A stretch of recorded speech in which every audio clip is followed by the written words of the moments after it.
there guys, PortalMaster9351 here, and in this video I'm going to be talking about an article that was recently discovered by Jason Inquiries, the person who writes Skylanders Inquirer and all the other Inquirers that are out there for Twitter and other websites and stuff like that. And the article was an interview with Eric Hirshberg, the CEO of Activision. He was talking about pretty much the state of the company for Call of Duty, Destiny, Skylanders, all of those things. And it doesn't really confirm anything, but it does tell us a couple of interesting things.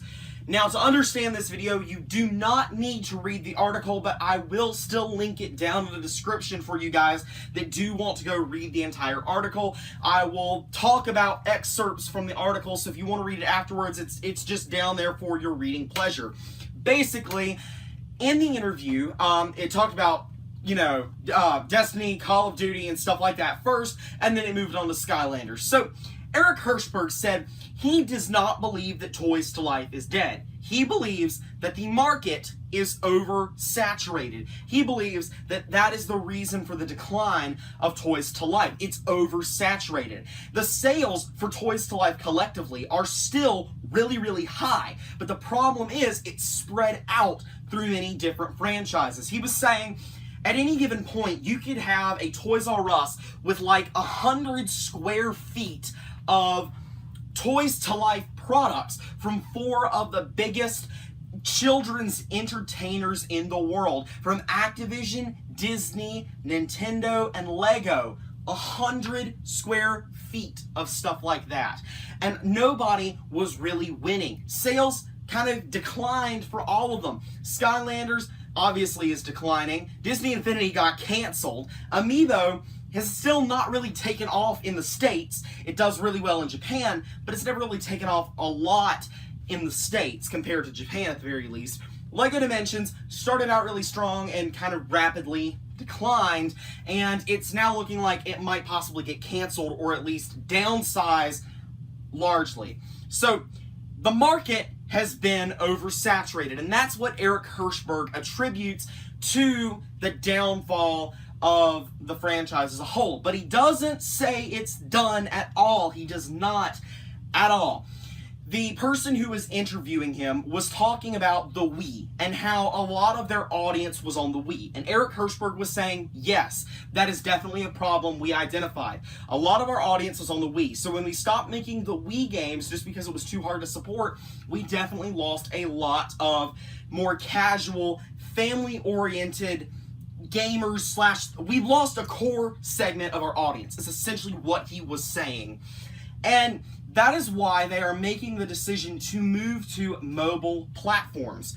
But there's another really interesting thing talked about earlier on in the article in reference to Call of Duty. They greenlight their games, or basically give the go-ahead. That's what a greenlight means. It means go ahead. So when you greenlight a game, it means you can go ahead with the development. They greenlight their games 3 years in advance. We already knew that. Skylanders Swap Force was in development before Skylanders Spyro's Adventure ever launched. Spyro's Adventure started development in 2009, Giants in 10, Swap Force in 11, Trap Team in 12.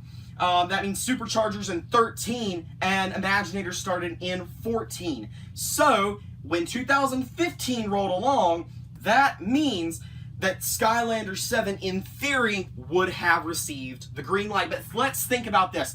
In 2015, Disney Infinity had not yet been canceled. LEGO Dimensions had either arrived or was on the way. I can't exactly remember in the timeline. That 2015 is the point in which the Toys to Life market was the most saturated, oversaturated it's ever been in its history in 2015.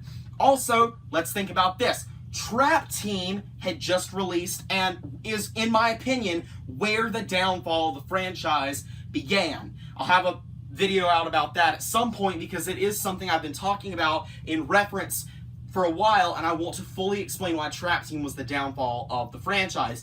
Superchargers was just about to release, and it wasn't really looking too good for Superchargers. So they said, wait a second, let's go to mobile. That, my friends, is what happened.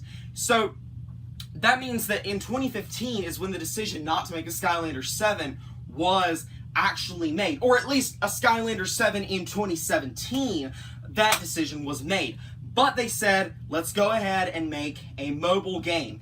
Clearly, Eric Hirshberg has not given up on this, because what he says is kids are still playing video games, even if they're not playing it on the Wii because it's old, or on the newer consoles because they're more expensive and less family oriented. They're playing on phones, they're playing on iPads, and I think that that's sort of what Light Seekers has tapped into, and I think they are now realizing that Skylanders needs to tap into that. An interesting thing in this article as well has stated that they have supported Imaginators in a way they have never supported any game before, with releasing additional level packs. Note the past tense in that, with the release of additional level packs, not with the upcoming release of additional level packs. So it's really looking at this point like year 2 is pretty much a confirmed bust. But the more I hear from Eric Hirshberg and these other articles, I really start to see how they really haven't given up. They have realized what they've been doing wrong. It's taken them years, I think, to figure this out, to figure out that they've oversaturated the market, that they've been in an oversaturated market, but I really think they're waking up to what the community has been asking for years, and that's to tone back the figure releases to make more manageable content. I think they're finally waking up to that. So that actually really excites me for this upcoming mobile game in 2018, because it's gonna basically mark a new era for Skylanders. Now, could there be a console game in 2018? Perhaps there could be. It would have been approved in several years in advance. So maybe it could have been, but I don't really know. It's gonna be really interesting to see how they release things for Skylanders over the remainder of 2017 and 2018.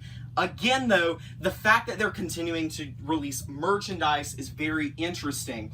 And I think when I've had a little bit more time to think this through, I'll release another video on it. But I did want to go ahead and share with you guys this interesting information that we've gotten from Eric Hirshberg, the CEO of Activision himself, talking about how his main goal in running a company is to listen to what the fans want. Even though it might have taken a while, I think they're starting to wake up to it, and I think that's really awesome and interesting. So, what I'm really curious about is what you guys think about this interesting news straight from Eric Hirshberg himself. Do you think it bodes well for the franchise? Do you think it doesn't? What do you guys think?